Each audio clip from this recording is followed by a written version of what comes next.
ఈ మధ్య కుటుంబంలో చిన్న చిచ్చు రేపిన సంగతి మీకు తెలుసు. బాధాకరం అండి. అయినా సరే భయపడకపోవడానికి కారణం మా అమ్మాయి నా ఆస్తి కాదు, ఇప్పుడు వారి ఆస్తి. మరి ఏమైనా చేసుకోనివ్వండి. అమ్మాయి వెనకాల ఉన్న పెద్దలందరికీ కూడా ఒక రిక్వెస్ట్ చేస్తా ఉన్నాను.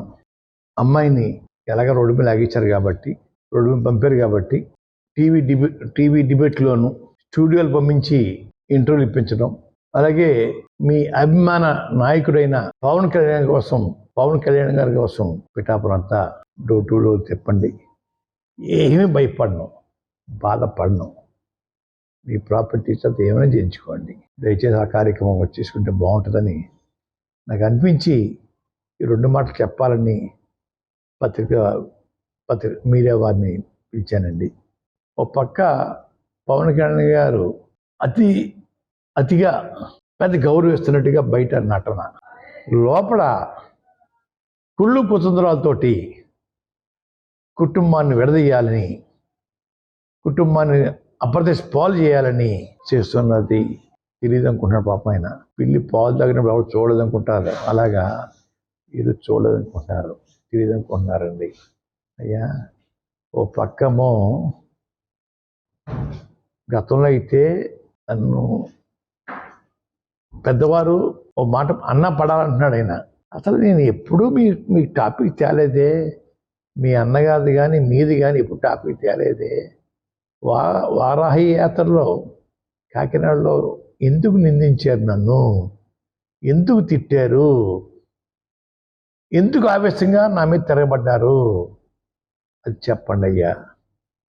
అప్పుడేమో చేసేసి పెద్దలు 4 మాటలు అన్నా భరించాలి అంటాం. అయ్యా, చాలా ఎంతగా ఉందని పవన్ కళ్యాణ్ గారు. అయ్యా, నా ప్రాపర్టీ కానీ నా కూతురు డయాస్ మీద తమ పరిచయం చేశారట. మొదగా బదనామం కూతురు అని చెప్పి ఎందుకు చెప్పుకోవాలా? మామగారి పేరు వారి భర్త పేరు చెప్పి పరిచయం చేయాలి తప్ప మొదగా బదనామం కూతురు ఎందుకు చెప్పాలా? ఇప్పుడు మొదగా బదనామం కూతురు కాదే, మొదగా బదనామం ఇంటి పేరు లేదే అమ్మాయికి. సిగ్గు లేదా పవన్ కళ్యాణ్ గారు? మా పేరు మీ డయాస్లో ఉపయోగిస్తావా? ఇది పద్ధత? నేను ఒకటి అడుగుతాను, ఇంకోటి కొత్త విషయం. మా అమ్మాయిని పరిచయం చేసావు, ఓకే, మీ ఇద్దరు భార్యను కూడా పరిచయం చేయొచ్చు కదా, వదిలేసిన భార్యను పరిచయం చేయొచ్చు కదా, డయాస్ మీద దిగుచ్చి పరిచయం చేయి, 3వ భార్య కూడా దిగుచ్చి పరిచయం చేయి. అంటే ఎదరోళ్ళు లోకువా, ఎదరోళ్ళు నీ అవమానిస్తూ ఉంటావు అన్నమాట. నీ 3 భార్యలు దిగుచ్చి డయాస్ పరిచయం చేయి. ఈవిడ మొదటి భార్య, 2వ భార్య, వారు డైవర్స్ ఇచ్చేసాను, 3వ భార్యతో ఉన్నా నేను, పరిచయం చేయి. మీ ఫ్యామిలీలో జరిగిన సంఘటన మీకు తెలియవా? అది చెప్పవా బయటికి? నేను సంస్కారం వదిలేసి మాట్లాడుతున్నాను. పవన్ కళ్యాణ్ గారు నమస్తే అండి.